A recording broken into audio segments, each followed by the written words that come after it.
우리 옆 사람에게 주 안에서 사랑합니다 라고 인사해 보겠습니다. 네. 오늘 바울은 부형들아 들으라 라고 하면서 변명으로 변론하는 말로 이야기를 시작하고 있습니다. 오늘 본문을 이해하려면 앞장에서 어떤 일들이 이루어졌는지를 좀 알아야 되거든요. 앞장에서 보면 바울이 그러니까 이웃 교회들의 헌금을 모아가지고 예루살렘으로 들어오게 됩니다. 그런데 예루살렘 분위기가 별로 좋지 않습니다. 특히 바울을 향한 그런 것이 심상치가 않습니다. 그리고 유대인들이 바울을 오해해서 고발합니다. 오해하는 내용은 그렇습니다. 바울이 불결한 이방인들을 데리고 성전에 들어갔다는 것입니다. 그 성전을 더럽혔다, 불결한 이방인을 데리고 성전을 더럽혔다는 이유로 이 사람들이, 예루살렘에 있는 유대인들이 이 바울을 막 때리고 폭행하고 막 죽이려고까지 하는 소동이 벌어지게 됩니다. 그 소동이 얼마나 큰지 온 시내가 그렇게 소동으로 휩싸였고, 그것을 보던 천부장은 이 소식을 듣게 됩니다. 그리고 나서는 바울을 보호해 줍니다. 군사들을 배치해가지고 바울을 잡아다 쇠사슬로 그 착고를 딱 매게 하는 것이죠. 천부장이 이렇게 한 이유는 뭐 바울에게 특별한 호의가 있어서가 아니라 공정한 처리를 위함이었습니다. 그러니까 사람들에게 그러면서 묻는 것이죠. 대체 무슨 일이 있었기에, 바울이 무슨 일을 저질렀기에 당신들은 때리고 죽이려고 합니까? 라고 얘기를 하니까 어떤 이는 이런 말을 하고 어떤 이는 저런 말을 한다라고 이야기를 하는 겁니다. 그러니까 바울이 잘못된 행동이 무엇인지를 사람들은 잘 몰랐고, 그들이 한 마음이 아니었음에도 불구하고 그냥 소동이 나니까 그냥 저 사람 죽여라, 여론몰이와 함께 마녀사냥을 하고 있었다라는 것이죠. 바울은 그렇게 억울한 일을 당했습니다. 근데 바울이 그래서 이제 천부장한테 말하는 것이죠. 그리고 이 천부장은 바울이 애굽인이라고 했었습니다. 그런데 헬라 말로, 그러니까 그들 그 천부장이 쓰는 언어로 나는 유대인이며 나에게 백성들에게 변론할 수 있는 기회를 주십시오라고 부탁을 합니다. 천부장이 허락을 하죠. 그러니까 성전 바깥 층대 위에 서서 손은 쇠살에 결박한 상태로, 그리고 그 앞에는 그 군병들이 딱 바울을 보호하고, 그 층대 밑에는 이제 예루살렘에 있는 유대인들이 쫙 깔려 있는 그런 상태에서 바울이 이제 변론을 시작하는 것입니다. 이 변론이 시작하는 부분이 바로 오늘 본문의 시작입니다. 예루살렘의 유대인들은 바울이 율법도 제대로 모르고 성전을 어떻게 사용해야 되는지, 성전에 부정한 행동을 하면 안 된다는 것인지를 모른다라고 생각했습니다. 그런데 바울이 이 첫 말을 떼는데 이번엔 무슨 말로 하냐면 히브리 말로 합니다. 히브리 말은 이 유대인들의 고국어였거든요. 이들에게 깜짝 놀라는 것입니다. 아니, 저 사람이 대체 누구이기에, 율법도 모르는 줄 알았고, 그리고 뭐 전혀 성전에 대해서 알지도 못하는 사람인 줄 알았는데 히브리 말로 하니까 그들이 조용히 바울의 말을 듣기 시작하는 것입니다. 그렇습니다. 바울은 지금 자신이 얼마나 억울하겠습니까? 율법을 모르는 자도 아니고 성전에 대해서 모르는 자가 아닌데 이것에 대해서 변명하기 시작하는 것이죠. 그런데 바울이 진짜 목적은 자신의 억울함을 호소하고 생명부지하기 위함이 아니었습니다. 바울의 진짜 목적은 그 변론의 내용을 보면 아시다시피 예수님을 소개하는 것이었습니다. 자신이 만난 예수님을 전하고 자신을 죽이려고 했던 유대인들이 예수님을 믿게 하는 것이 진짜 목적이었습니다. 바울은 이 복음 전하는 일에 정말 한결같습니다. 어떤 어려움도 막지 못하고 자신이 지금 처한 상황을 이용해 복음을 전하고 있으니 말입니다. 지금 내가 살궁리를 하고 그냥 조금 나만을 생각해도 되는 그 찰나에 바울은 누구를 생각했습니까? 하나님을 생각한 거죠. 그리고 하나님께서 주신 사명을 생각한 거죠. 더 나아가 어디까지 생각했습니까? 나를 죽이려고 하는 저 영혼들을 불쌍히 여기는 것까지 생각했다라는 것입니다. 바울이 얼마나 이 복음에 비친 자고 복음에 붙들린 자임을 보여주는 것이죠. 사도행전 22장 3절입니다. 나는 유대인으로 길리기아 다소에서 났고 이 성에서 자라 가말리엘의 문화에서 우리 조상들의 율법에 엄한 교훈을 받았고 오늘 너희 모든 사람처럼 하나님께 대하여 열심히 있는 자라. 바울의 첫 변론의 시작, 자신의 성장 배경을 이야기해 줍니다. 근데 이 사도행전 22장 3절만큼 바울의 성장 배경에 대해서 자세히 나온 데는 없습니다. 자, 바울은 길리기아 다소에서 태어났다고 합니다. 길리기아 다소는 헬라 문화권에 있는 곳입니다. 그리고 나서 뭐라고 말하냐면 이 성에서 자라라고 얘기해요. 이 성이 어디입니까? 다소입니까? 예루살렘입니까? 학자들이 두 가지 견해가 있는데 다수의 학자들과 제가 봤을 때도 예루살렘이 맞는 것 같습니다. 그러니까 그 다소에서 태어났지만 그 결과를 보니 연구 자료를 보니까 한 10살 초반 때쯤에 이 예루살렘 성으로 옮겨졌고 이곳에서 히브리 문화권 가운데서 살아갔던 것이죠. 그러니까 헬라어도 유창하고 히브리어도 유창한 것이 바로 바울이고 그 문화에 대한 이해도 아주 깊었다라는 것입니다. 바울은 또한 뭐라고 자신을 이야기합니까? 가말리엘의 문화에서 우리 조상들의 율법에 엄한 교훈을 받았다고 말합니다. 자, 조상들의 율법이라 하면은 그러니까 당신네들 지금 그 바울을 둘러싸고 있는 유대인들 그들이 지키고 있는 그 율법 그것을 말하는 것입니다. 나도 당신들이 그렇게 굳게 붙잡고 있는 율법 나도 배웠습니다. 근데 심지어 나는 가말리엘의 문화에서 배웠습니다라는 것이죠. 가말리엘의 문화는 최고의 학자 그룹이었습니다. 그러니까 정통 유대인들에게 율법을 가르쳐주는 학문 그룹이었다라는 것이죠. 가말리엘이 사실 사도행전 그 앞부분 5장에도 등장하거든요. 그 5장에 어떻게 등장하냐면 사도들이 이제 복음을 전하니까 예루살렘에서 복음을 전하고 많은 사람들이 그 예수님의 부활을 믿고 그 주님께로 나오는 역사가 일어나고 치유의 역사 막 그런 여러 가지 일들이 일어나니까 유대인들이 불편한 것입니다. 저 사도들을 죽여버려야겠다, 제거해버려야겠다라는 생각이 드는 것이죠. 그렇게 또 소동이 일어납니다. 그 소동이 일어났을 때 가말리엘이 일어납니다. 가말리엘이 일어나서 아주 적절한 예화를 듭니다. 드다라는 사람이 있었는데 그 400명을 데리고 자신의 그런 가르침과 사상을 가르쳤지만 드다가 죽고 나서 그 사상도 없어지고 그 무리도 없어진 것을 보아라. 사람으로부터 난 거면 그들의 사상과 가르침은 무너질 것이다. 하지만 지금 저 사도들이 가르치는 것이 하나님으로부터 난 거면 그것은 너희들로는 그것을 무너뜨릴 수도 없고 만약에 그런 일을 한다면 하나님을 대적하는 자가 된다라는 엄청나게 시기적절하고 지혜로운 말을 가말리엘이 딱 하는 거죠.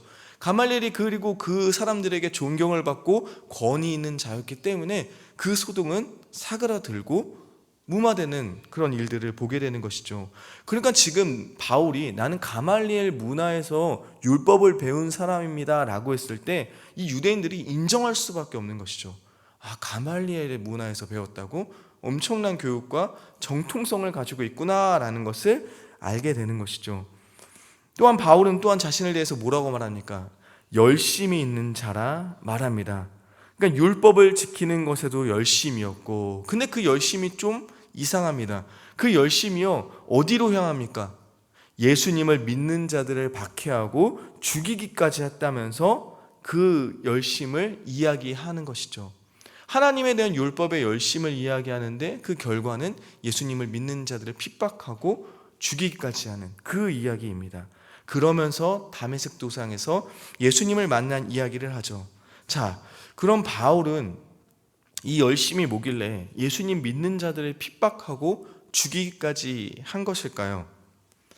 예수님을 믿는 사람들은 예수님이 우리가 기다리던 하나님의 율법에서 가르쳤던 그 메시아라고 확신했습니다.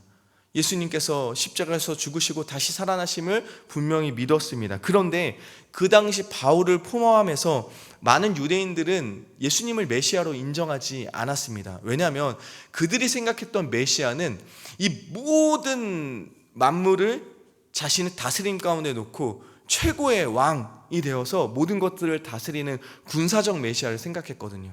그리고 우리 민족은 어떤 압제에서도 자유함을 얻고 오히려 모든 민족들 위에 군림하면서 나아가는 그런 것들을 생각했기 때문에 아무런 힘도 없고 아무런 보잘것없는 예수님은 메시아라고 생각하지 않았습니다.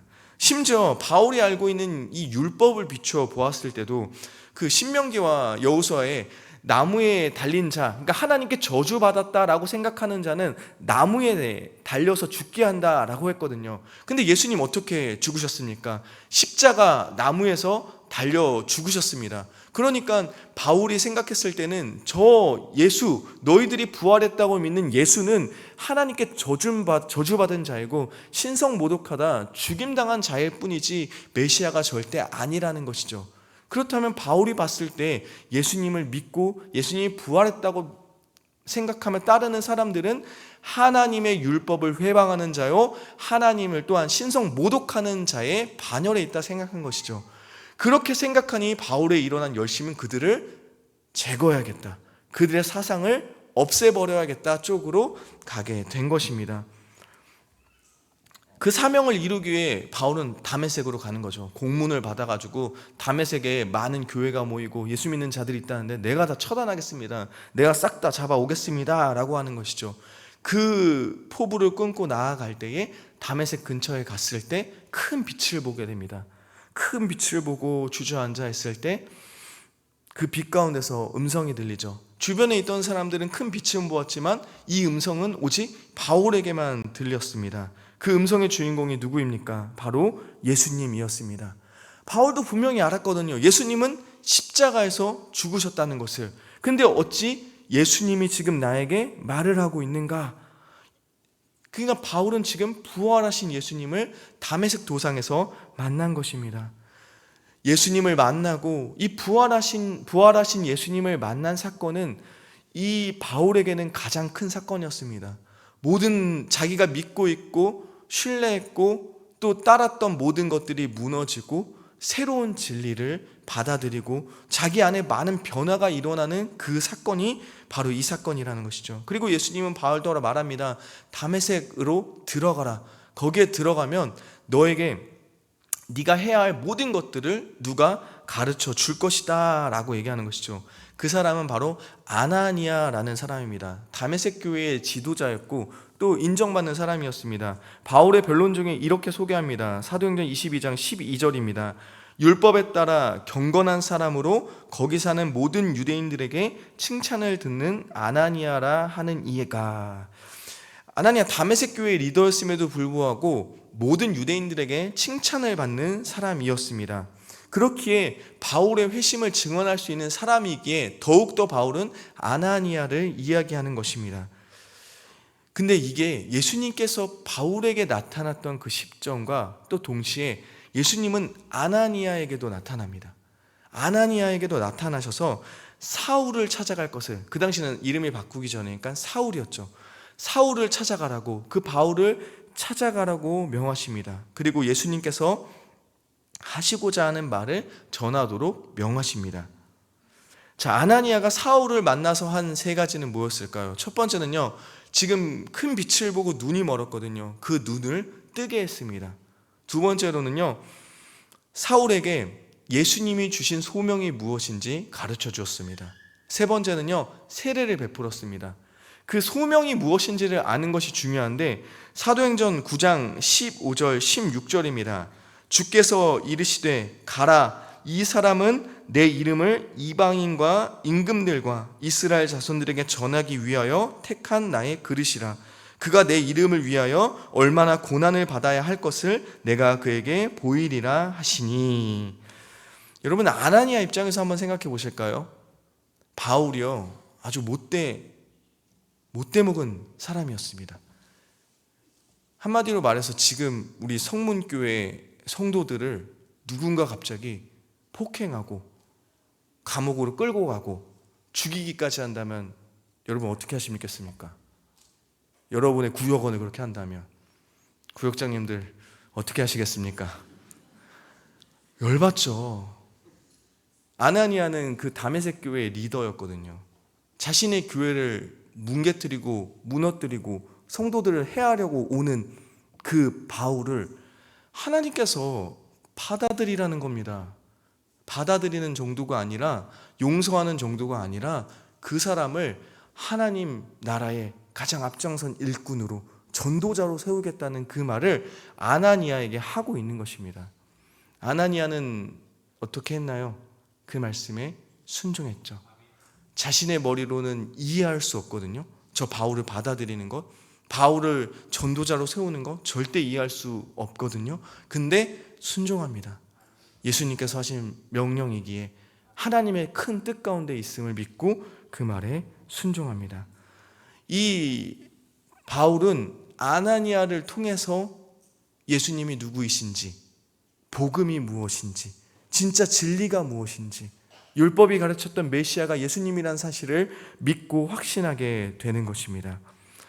그러면서 자신처럼 영적으로 눈이 어두워서 이 진리를 보지 못하는, 예수님을 메시아로 보지 못하는 자들에게 진리의 빛을 비추기 위해, 그 맡겨주신 사명을 감당하기 위해 지금 이 자리에 서 있는 것이며, 또 한 걸음 한 걸음 전도 여행을 떠나고 있는 것입니다.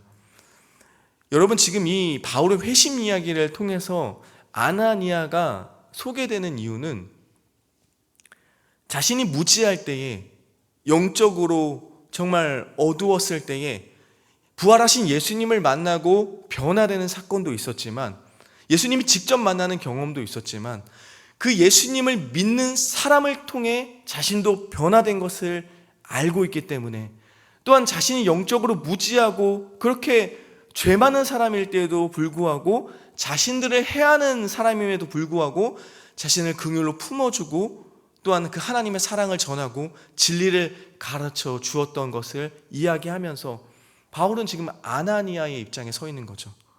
지금 이 사실을 알지 못하는 그 유대인들을 바라보면서, 나도 그런 은혜를 받은 자요, 나도 그런 무지했던 자이고, 나도 그렇게 죄 많은 자였지만 예수님은 나를 품어주셨고, 또 예수님을 믿는 아나니아는 나를 품어줬던 것처럼, 지금 나를 죽이려 하고 나를 폭행하고 있는 당신들이지만 나는 이 복음을 전하겠다라는 이 고백을 하고 있는 것입니다. 바울은요, 이 놀라운 은혜와 사랑을 경험했기 때문에 많은 고난과 핍박을 받았어도 이 사명을 감당할 수 있었던 것이죠. 그 바울의 한켠에는 또 어떤 것이 있었을까요? 이 바울의 회심 이야기를 통해서 드러나는 것이 뭐죠? 바울은 정말 예수님을 핍박했던 사람입니다. 예수님을 믿는 자들을 핍박했던 자이고 죽이기까지 한 것이죠. 그 안에 그 그리스도인들에 대한 미안함이 있고, 그 복음을 빚진 자의 마음이 계속해서 남아 있는 것입니다. 그렇게 이렇게 사명을 감당하며 나아가는 것이라고 회심 이야기를 통해서 알 수 있는 것이죠. 바울의 회심 이야기는 사도행전에 3번 기록됩니다. 9장에 이 역사적인 이야기, 그러니까 정말 이 회심이 일어났던 이야기를 역사적인 모습으로 드러나고, 지금 22장에 예루살렘 유대인들을 향해서 또 선포되는 회심 이야기이고, 또 26장에 아그리빠 왕 앞에서, 그 사람은 반유대적 성향을 가진 사람이었거든요. 그래서 그 회심 이야기 3가지를 보면요, 강조점이 다릅니다. 그 바울이 이야기하는 그 회심 이야기의 강조점이 다르면서 이야기를 하는 것이죠. 근데 성경에서 이렇게 3번이나 반복한다는 것은 이유가 무엇일까요? 중요하기 때문입니다. 중요하기 때문입니다. 바울의 회심 이야기가 중요할 뿐더러 바울이 이 회심 이야기를 언제 사용합니까? 전도의 목적으로, 다른 사람들을 회심하기 위한 목적으로 자신의 회심 이야기를 사용하고 있는 것이죠. 여러분, 우리가 정말 하나님께 받은 은혜, 그런 간증들을 나눌 때 바울처럼 해야 됩니다. 바울의 회심 이야기에서 드러나는 것은 누구입니까? 바로 예수님이 드러나는 것이죠. 자신은 철천지 죄인이고 정말 용서받을 수 없는 자인데, 하나님이 나를 구원해 주셨고 은혜 베풀어 주셨고, 또 하나님의 은혜 받은 자가 나에게 이런 긍휼을 베풀어 주었습니다 라는 것이 고백되고 있다라는 것입니다. 하나님의 이 계획이 정말 신비롭고 놀랍다는 생각을 합니다. 사실 이 바울은요, 헬라어와 히브리어에 능통한 사람이었고, 그렇게 이중 문화를 경험했기 때문에 다른 나라를 떠나는 것에 대해서 아주 적합한 사람이었습니다. 그리고 유대인들을 잘 이해하는 사람이었거든요. 아까 보시면은 다른 이방들과 이스라엘인들과 임금들에게 나아가라고 전하라고 이야기한 것처럼, 이 바울은요, 유대인들에게 전도하기에 가장 합당한 사람이었습니다. 유대인들뿐만 아니라 이방인에게도 전도하기에 합당한 사람이었고요. 그래서 이 바울을 택하신 그 하나님의 놀라운 계획이 사실은 신비로운 것이죠. 그리고 또한 우리 주변에 예수님을 믿는다고 해서 핍박하시는 분들이 있나요? 아니면 참 힘들게 하는 사람들이 있나요? 그 사람들을 정말 하나님께서 택하시고 부르셔서 전도자나 목회자로 세운다면 여러분 마음이 어떨까요? 그렇지만 하나님이라면 하실 수 있거든요. 나를 지금 힘들게 하는 사람들, 내가 다른 거 아니라 난 정말 열심히 하고 성실하고 정직하고 선을 행하는데 예수님을 믿는다는 이유만으로 핍박하는 사람이 있는데, 하나님께서는 그 사람도 하나님께서 역사하시면 변화될 수 있다는 것이죠. 사실 인간적인 생각으로는 저 사람은 교회에 오면 안 된다는 생각이 듭니다. 저 사람은 교회에 오면 다 회방 놓고 망가뜨리고 더 힘들게 할 사람이라고 우리 머리는 그렇게 생각을 하는데, 하나님은 그런 사람조차도 변화시킬 수 있고 새롭게 하시고 어떻게 쓰실지 모른다는 것을 또한 우리는 믿기를 바랍니다. 여러분, 또 우리가 하나 또 확신해야 될 것이 무엇입니까? 바울이 믿는 예수님이요, 우리가 믿는 예수님과 같다라는 것이죠. 바울이 예수님을 믿음으로 말미암아 받게 되는 놀라운 은혜와 은총들과 그 구원의 그런 어마어마한 보상들이요, 우리가 받는 것과 똑같다라는 것이죠. 바울은 그 구원의 가치를 누구보다 깊이 알았고 하나님께서 어마어마한 사랑과 은혜를 베풀어 주셨다는 것을 확신했다라는 것이죠. 이미 우리에게도 바울과 같은 동일한 구원의 은혜와 하나님 나라의 유업을 받는 자로 세워주셨음을 믿습니다. 이 믿음을 가지고 담대히 나아가는 자가 되어야 될 줄로 믿습니다. 또한 바울이 어디에 있든지 어떤 어려움에 부딪히든지 어떤 사람을 만나든지 바울은 어떻게 했습니까?